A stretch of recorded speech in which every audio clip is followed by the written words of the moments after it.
وقت گزرتا گیا، پھر وہ لمحے بھی آئے کہ جب حضرت امام حسن کو زہر دیا گیا اور آپ کا کلیجہ کٹ کٹ کے کئی سو حصوں میں باہر آیا۔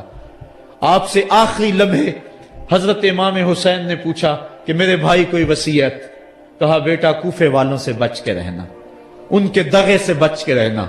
لمحے بیت گئے، 60 ہجری کو یزید تخت نشین ہوا، تخت نشین ہو گیا تھا، لیکن اس نے یہ چاہا کہ حضرت امام حسین رضی اللہ تعالی عنہ میرے لیے بیعت کر لیں، اور اس نے مدینے کے گورنر ولید بن عقبہ کو خط لکھا، اور خط کا مضمون یہ تھا کہ امام حسین کو بلاؤ اور میرے لیے بیعت لو، اور اگر وہ بیعت نہیں دیتے تو اس خط کے جواب کے ساتھ ان کا سر بھیج دو۔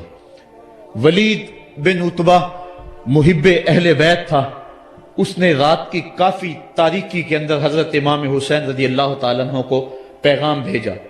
حضرت امام حسین نے حضرت عبداللہ ابن زبیر سے مشورہ کیا، انہوں نے کہا اس وقت گورنر کا بلانا خیر نہیں، صبح جائیں گے۔ آپ فرمایا نہیں میں بھی جاتا ہوں۔ کچھ سواروں کو ساتھ لیا، کہا تم باہر کھڑے ہو جانا دارالامارت کے، اگر میں آواز دوں تو تم دوارے پھلانگ کے اندر آ جانا۔ ولید بن عتبہ کے پاس امام حسین پہنچے، آپ نے کہا کہ سناؤ کیا معاملہ ہے؟ تو اس نے کہا کہ یہ خط ہے جو یزید نے بھیجا ہے۔ آپ نے فرمایا کہ میں صبح بتاؤں گا۔ ولید بن عتبہ نے کہا ٹھیک ہے۔ امام حسین پلٹنے لگے تو مروان بن حکم جو پاس بیٹھا ہوا تھا گورنر کے، کہنے لگا یہ چلے گئے تو دوبارہ ہاتھ نہیں آئیں گے، اب موقع ہے، اب ان کو پکڑ لو اور ان سے زبردستی بیعت لے لو۔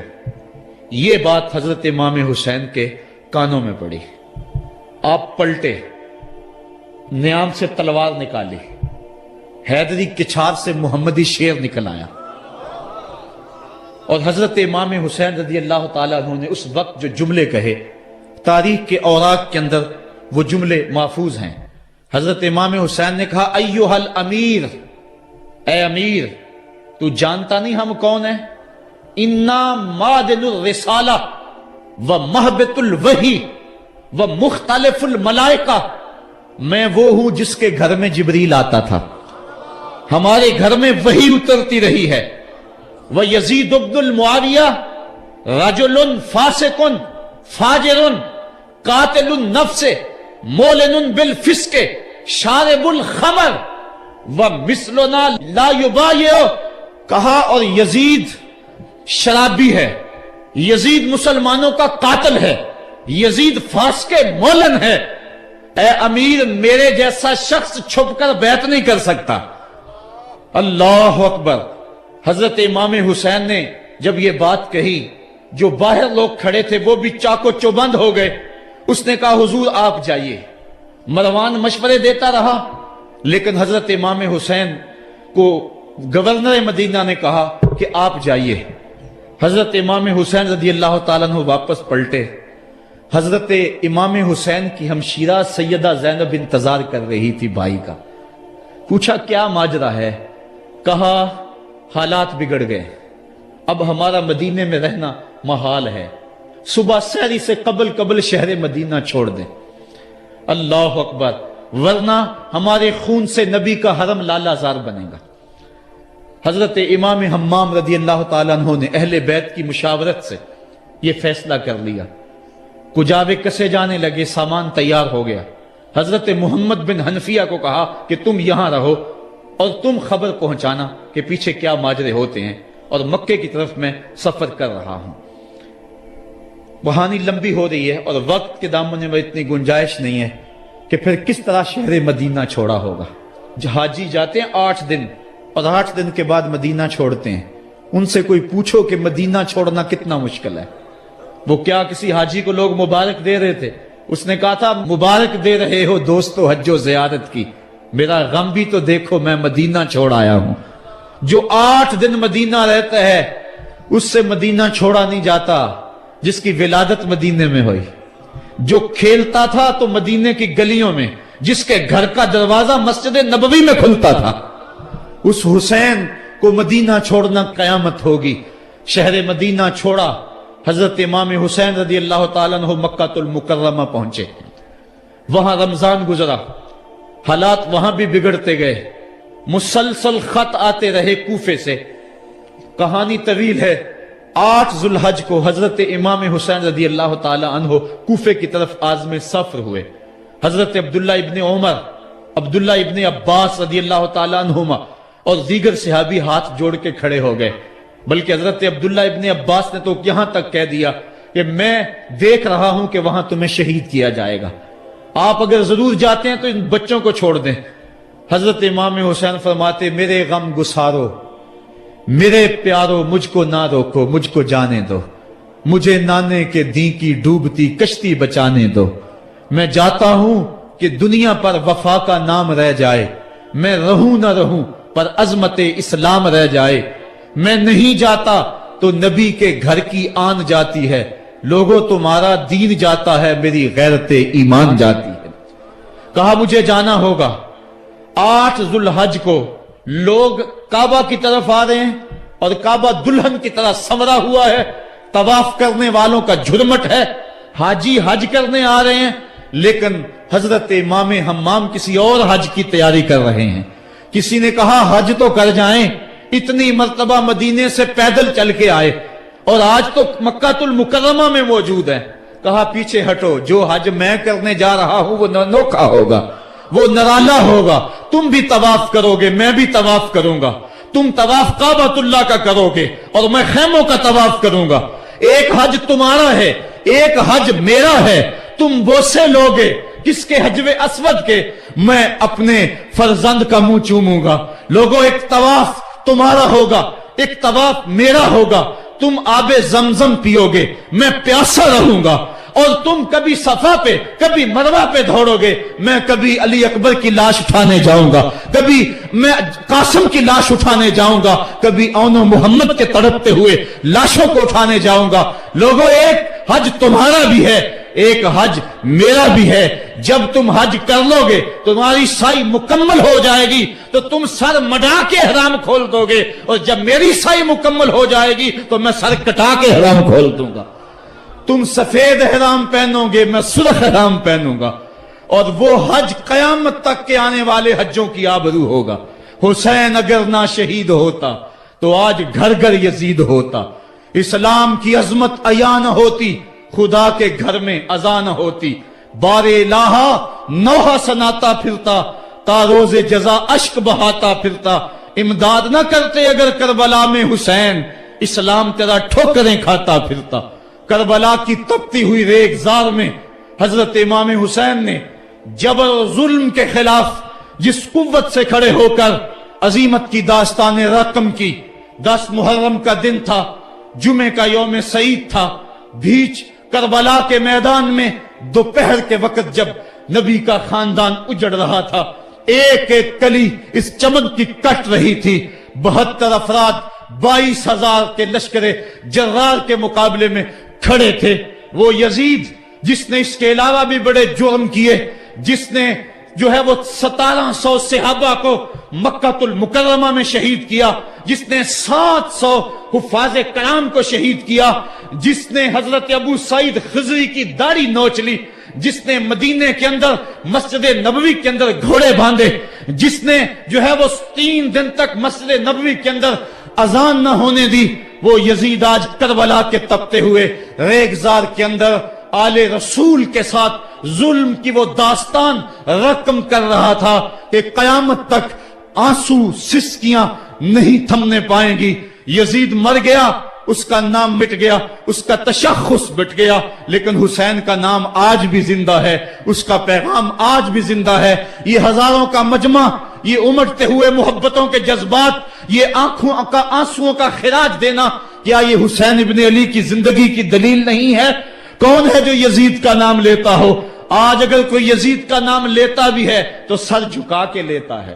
میں کہتا ہوں کیسا تمہارا لیڈر ہے جس کا نام لینے سے قبل شرمندہ ہوتے ہو، جس کا نام لیتے ہوئے شرمندہ ہوتے ہو، جس کا نام لینے کے بعد پسینہ پسینہ ہوتے ہو۔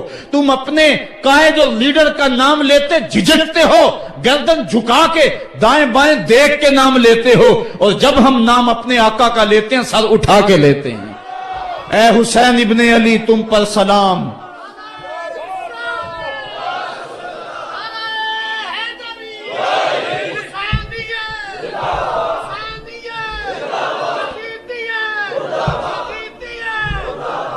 صاحبو کربلا کا تپتا ہوا منظر ہے. اتنے دکھ آ گئے. حضرت سری سختی رضی اللہ تعالیٰ عنہ فرماتے ہیں کہ اللہ تعالیٰ نے جب کائنات کو بنایا، انسانوں کو تخلیق کیا، تو انسانوں کو پوچھا بتاؤ تم میرے ہوگے؟ سب نے کہا مالک ہم تیرے ہیں. لیکن جب دنیا کو پیدا کیا تو 9 حصے دنیا کی طرف ہو گئے، 1 حصہ اللہ کی طرف رہ گیا. پھر جب عقبہ کو پیدا کیا جو 10واں حصہ تھا، اس میں 9 حصے پھر آخرت کی طرف ہو گئے، جنت دوزخ کے لالچ میں ہو گئے. اور 1 حصہ صرف کہنے لگا نہ ہم جنت کو دیکھتے ہیں نہ دوزخ کو دیکھتے ہیں، مالک ہم تو تجھے دیکھتے ہیں. پھر جب اللہ تعالیٰ نے بلاؤں کو پیدا کیا، آزمائش اور امتحانوں کو پیدا کیا، تو 10ویں حصے کے اس 10ویں حصے میں پھر 9 حصے جو ہے وہ پیچھے ہٹ گئے. 1 حصہ ایسا تھا جس نے گردن جھکا کے کہا زمین و آسمان کی بلائیں بنا کے ہمارے گلے کا توق بنا دے، تیرے راستے سے نہیں ہٹیں گے. کربلا کے تپتے ہوئے ریگزار میں وہ منظر رقم ہونے والا ہے. ایک قربانی منا میں ہوئی تھی، غریب و سادہ اور رنگی ہے داستان حرم، نہایت اس کی حسین اور ابتدا ہے اسماعیل. وہاں دمبا آ گیا، آگے 100 اونٹ آ گئے، اور آج اللہ اکبر حضرت امام حسین کربلا کے تپتے ہوئے ریگزار میں 22,000 کے لشکر کے سامنے کھڑے ہیں. کہا لوگو میرا حق پہچانو، میرے خون سے اپنے ہاتھ نہ رنگو، مجھے پہچانتے ہو کہ میں کون ہوں؟ کہا لوگو جلدی نہ کرو، میرے حق کو پہچانو. اس وقت روئے زمین پر کسی نبی کی بیٹی کا بیٹا موجود نہیں ہے. لوگو میرے راستے سے ہٹ جاؤ اور میرے خون سے اپنے آپ کو ابدی بدبختیوں کا شکار نہ کرنا. بلکہ آپ نے نام لے لے کے فرمایا کہ اے زید بن حارث، اے ابن دبی، اے ابن جبیر، اے فلاں فلاں، نام لے کر کہا تم نے خود ہی خط لکھے تھے. انہوں نے کہا ہم خط نہیں لکھے. آپ نے وہ چمڑے کا تھیلا تھا اس کو الٹ دیا، کہا یہ تمہارے خط ہیں اور آج تم مکر گئے ہو. انہوں نے کہا کہ سیدھی بات ہے، یا تو بیعت کرو اور یا پھر مرنے کے لیے تیار ہو جاؤ. حضرت امام حسین نے کہا کیسی بات کرتے ہو، اگر میں نے بیعت کرنی ہوتی تو مدینہ کیوں چھوڑتا، اس جائے پناہ کو کیوں چھوڑتا. دولت کی تجوریاں کھول دی گئیں، پیشکشیں کی گئیں. حضرت امام حسین فرمایا یہ کبھی نہیں ہو سکتا، جس سے صرف حق ہی قبول ہو، یہی جس کا اصل اصول ہو. جو نہ بک سکے جو نہ جھک سکے اسے کربلائیں ہی راز ہیں. پھر جبر کی آندھی چلی، ایک ایک کر کے جانثار راہ خدا میں قربان ہوتا گیا. پھر خاندان نبوت کی باری آئی. حضرت علی اکبر حضرت امام حسین کے جوان سال بیٹے راہ خدا میں جان پیش کرتے ہیں. بھتیجے قاسم رضی اللہ تعالیٰ عنہ جان قربان کرتے ہیں. حضرت عباس کے قلم ہوتے ہیں بازو، جو خود جا سکتے تھے وہ خود قربانی پیش کرتے ہیں. اور صاحبو اب یارہ نہیں، جو خود جا نہیں سکتے تھے آپ خود ہاتھوں پہ اٹھا کے فرات کے کنارے پہ لے جاتے ہیں. کہا جو آ سکتے تھے وہ تو قدموں پہ چل کے آ گئے، اور جو قدموں پہ نہیں چل سکتے تھے میں انہیں اٹھا کے لے آیا ہوں. پھر ایک 2 شاخہ تیر ہلکے اصغر میں پیوست ہوتا ہے، خون چلو میں دے کر آسمان کی طرف اچھالتے ہیں، اور پھر اللہ کی بارگاہ میں عرض کرتے ہیں ربنا تقبل منا ھذا القربان، میرے مالک حسین کی یہ قربانی بھی قبول فرما لے.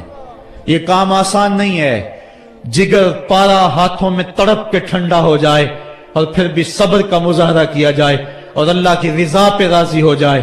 اب حضرت امام حسین رضی اللہ تعالیٰ عنہ تنہا رہ گئے، ایک ایک کو رخصت کر رہے تھے شہادت کا دولہ بنا کر، لیکن اب امام حسین کو رخصت کرنے والا کوئی موجود نہیں ہے. آپ گھوڑے پہ سوار ہوئے، میدان کربلا کی طرف پھیر لگائی. خیمے کے اندر جو خواتین تھی وہ جانتی تھی جو اس راستے گیا پھر پلٹ کے نہیں آیا. اس کی لاش حضرت امام اپنے کندھوں پہ اٹھا کے لائے ہیں. اب اس حسین ابن علی کی لاش کون اٹھائے گا؟ کہا سب نے کہ حسین نہ جائیو، کہا میں نانے کے دین کے لیے جا رہا ہوں. میدان عمل میں گئے، تیغ براں چمکی، لوگوں کے سر کاٹ رہی ہے.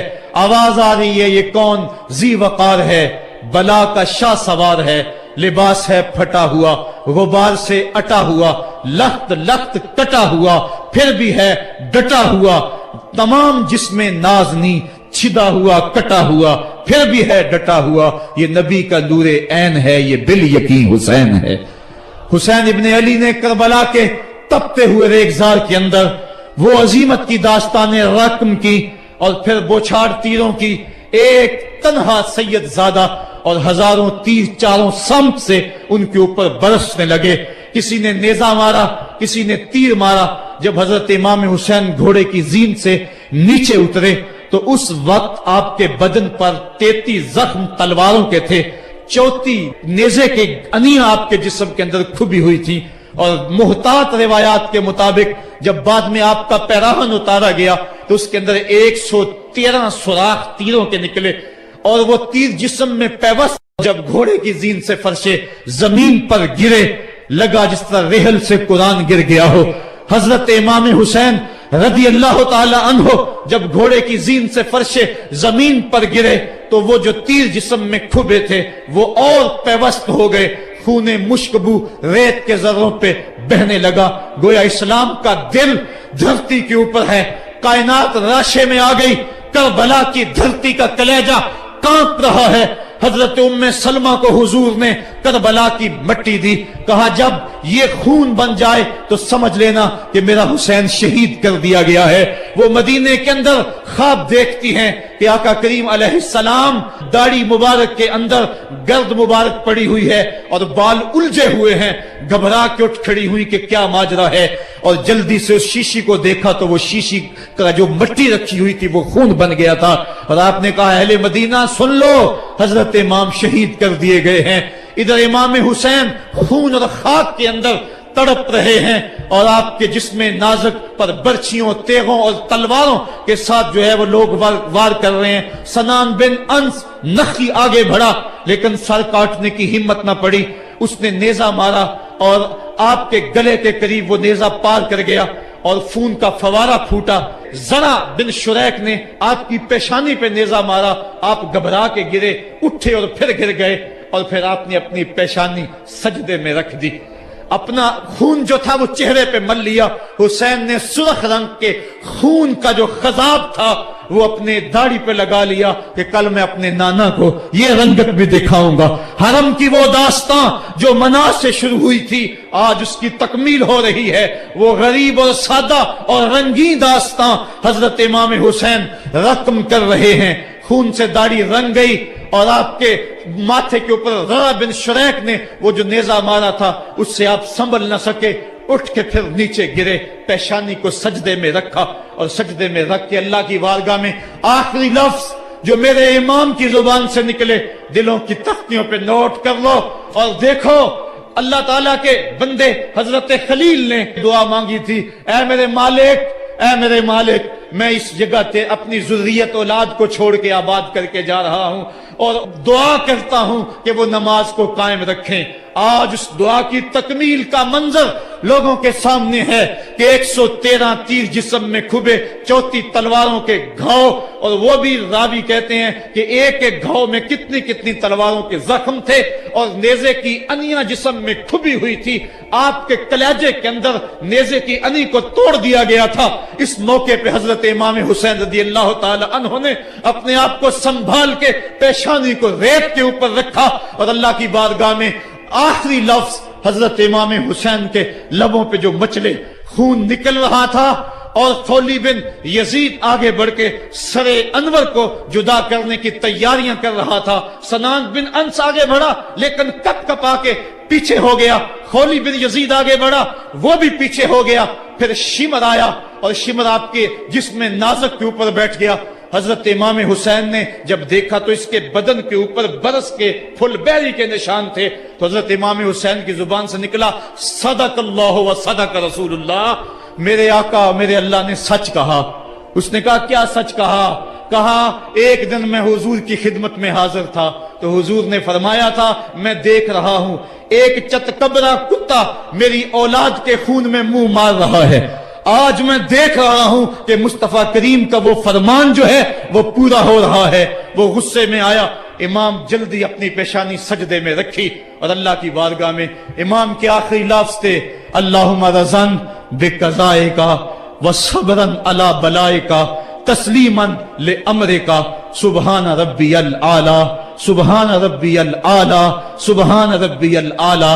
مالک بھائی، بیٹے، بتیجے، بھانجے، جانثار، آیان و انصار سب کچھ لٹا کے، عباس کے بازو کٹا کے، جو جا سکتے تھے انہیں بھیج کے، جو جا نہیں سکتے تھے خود اٹھا کے لے جا کر کے، عباس کے بازو قلم کروا کے، یہ خیمے کے اندر بچیاں یتیم ہو گئی ہیں، سہاگ اجڑ گئے ہیں، میرے مالک سب کچھ لٹا کے نبی کا گھر اجڑ گیا، ایک ایک پتی گر گئی، جن کو بلایا گیا تھا آج ان کی میزبانی تیروں تلواروں اور نیزوں سے ہوئی، لیکن مالک تو دیکھا میری زبان پہ ہائے نہیں آئی، میں نے اف تک نہیں کی، زخم پہ زخم کھا کے جی، خونے جگر کے گھونٹ پی، آہ نہ کر لبوں کو سی، یہ عشق ہے، یہ دل لگی نہیں، یہ محبت ہے۔ یہاں لوگ مصلوب بھی ہوتے ہیں، یہاں لوگ سولی بھی چڑھتے ہیں، حکم ہوتا ہے خبردار اگر آہ بھی کی تو صابروں سے نام کاٹ دوں گا۔ کہا مالک اللہم رضن بے قضائے کا، جو تقدیر تھی میں اس پہ راضی ہو گیا،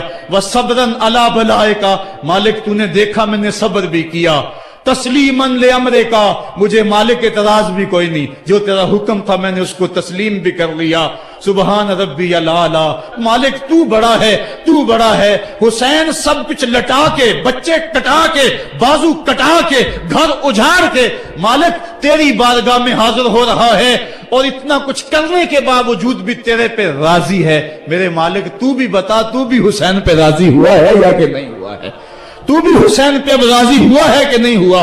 آواز آئی، اس پیاسے پر علی شیر خدا کو ناز ہے، اس نواسے پر محمد مصطفیٰ کو ناز ہے۔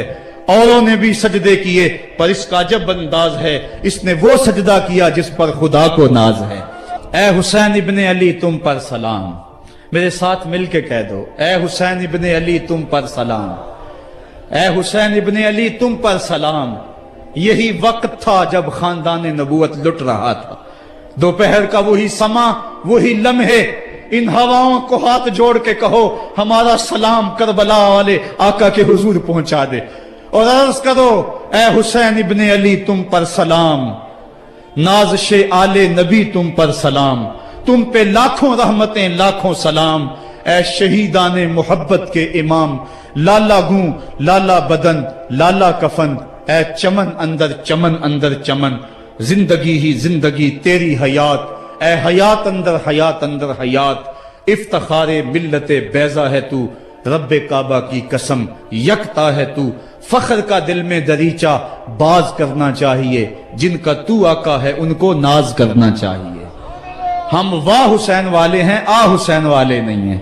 واہ حسین تیری عظمتوں کو سلام، کو ہمالیہ کا کلیجہ بھی پھٹ جاتا، شک ہو جاتا، لیکن اتنے زخم کلیجے پر جوان بیٹے کی لاش کو کندھوں پہ اٹھا کے لانا کوئی مذاق تو نہیں ہے۔ حضرت امام حسین نے جبر کے خلاف کھڑے ہو کر قیامت تک کے لیے راہ عمل چھوڑا۔ حضرت اقبال خراج پیش کرتے ہیں، آ امام عاشقاں پورے بطول، سروے آزاد دبستان رسول، اللہ اللہ بائے بسم اللہ پدر، مانائے ذبح عظیم آیت بسر، سرخ رو عشق غیور از خونے او، شوخی این مصرع از مضمون او، تا قیامت قطع استبداد کرد، موج خونے او چمن ایجاد کرد۔ اقبال کہتا ہے کہ عشق غیور کے چہرے پہ جو سرخی اور بانکپن ہے وہ حسین ابن علی کے خون کا صدقہ ہے۔ قیامت تک کے لیے جبر کے خلاف جتنی بھی قومیں اٹھیں گی اور جتنے بھی لوگ میدان عمل میں آئیں گے، میں ہر سال کہا کرتا ہوں کہ سب کا قائد حسین ابن علی ہوگا۔ مہاتما گاندھی نے جب اپنی قوم کو کہا برطانوی سامراج کے خلاف کھڑے ہو جاؤ، اور قوم سے خطاب کرتے ہوئے مہاتما گاندھی ہندو نے کہا کہ تم کہو گے وہ حکومت جس کی سلطنت میں سورج طلوع اور غروب بھی ہوتا ہے، اس سے ٹکرانا حماقت ہے، خودکشی کرنے کے مترادف ہے، لیکن اس کے باوجود میں کیوں کہہ رہا ہوں کہ اس سامراج کے خلاف کھڑے ہو جاؤ؟ مہاتما گاندھی نے کہا تھا اس لیے کہ میرے سامنے حسین ابن علی کا کردار موجود ہے۔ آج پوری دنیا کے اندر ظلم اور جبر کی ہوائیں چل رہی ہیں، اور اس وقت امت مسلمہ کو کردار حسین ادا کرنے کی ضرورت ہے۔ اگر ہم نام حسین ابن علی کا لیں اور کرتوتیں اور لچھن سارے یزید والے ہوں تو یہ لفظ لفظ، حرف حرف اور قدم قدم حضرت امام حمام سے منافقت ہے۔ آؤ اگر میں نام حسین لیتا ہوں تو گھر بھی اجڑ جائے، حق کا پرچم کبھی نہ گرنے دوں۔ میں اور آپ اس عزم کے ساتھ میدان عمل میں اتریں۔ ادارۃ المصطفیٰ کسی تنظیم کا نام نہیں، یہ ایک فکر کا نام ہے، ایک تحریک کا نام ہے، ایک مشن اور ایک انقلاب کا نام ہے، یہ روحوں میں ہلچل پیدا کرنے کے جذبوں کا نام ہے، یہ مصطفیٰ کریم کے در پہ سلامی دینے کا نام ہے، یہ اپنا سب کچھ مصطفیٰ جان رحمت پہ قربان کر دینے کا نام ہے۔ آؤ ادارۃ المصطفیٰ کے پلیٹ فارم پہ آپ میدان عمل پہ نکلیں۔ حضرت امام حسین نے اسلام کے گرتے ہوئے پرچم کو تھام لیا اور جبر کی آندھیوں کے مقابلے کے اندر بھی اس پرچم کو خم نہیں ہونے دیا۔ آج میں اور آپ ان کا مشن، ان کی فکر لے کر میدان عمل میں نکل آئیں، قرآن کا پھریرا بنا کر، قرآن کا پرچم ہی سینوں میں تھام کر، اہل بیت کی محبت اپنے سینوں میں لے کر میدان عمل میں نکلیں اور قرآن کی دعوت گھر گھر دیں۔ اور اب رکنا نہیں، اب تھمنا نہیں، فردوس میں جا کے دم لینا، آفاق کے ہر ہر گوشے میں قرآن سنا کے دم لینا۔ اب یہ اٹھنے والے قدم آگے بڑھتے رہیں۔ یہ درس قرآن کا جو قافلہ ملک کے طول و عرض کے اندر روا دوا ہے، اس میں ایک جوش پیدا ہو جائے اور اس کے اندر ایک انقلاب پیدا ہو جائے۔ کوئی گھر ایسا نہ رہے، کوئی بستی ایسی نہ رہے، کوئی کان ایسا نہ رہے جس کان تک قرآن کا نغمہ نہ پہنچنے پائے۔ ادارۃ المصطفیٰ کے جوان سال مبلغ گلی گلی کوچے کوچے پھیل جائیں، اور جو داعی ہیں، دعوت دینے والے ہیں، اگر وہ خود پیغام پہنچا سکتے ہیں تو اشہد بلال عند اللہ اشہد، بلال کی اشہد بھی اللہ کو قبول ہے۔ وہ ٹوٹے پھوٹے لفظ لے کر میدان عمل میں نکل آئیں، ورنہ وہ سیڈیز لے لیں، وہ اور کچھ کتب لے لیں، وہ دین کا نعرہ لے لیں، وہ پیغام حق لے لیں، اور گلی گلی کوچا کوچا اسوہ شبیری اور نام حسین کی دہائی دیتے چلے جائیں۔ آج میرے وطن میں منافرت کی ہوائیں چل رہی ہیں، صوبائی عصبیتوں کے طوفان اٹھ رہے ہیں۔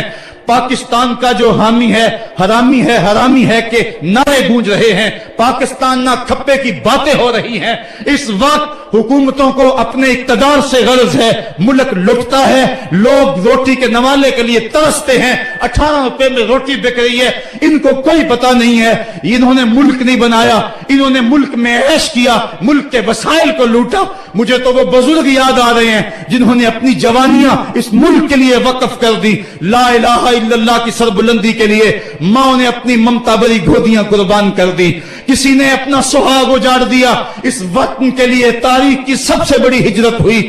آج اس وطن کے اوپر مشکل حالات ہیں، آؤ ہم نے مل کر اس پاکستان کو بچانا ہے۔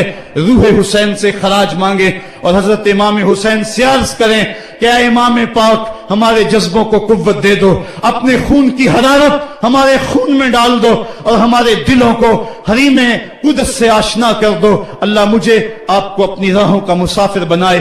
کار ما آخر شدو آخر زما کار نشد، مشت خاک ما غبارے کوچہ یار نشد، و آخر دعوانا ان الحمدللہ رب العالمین۔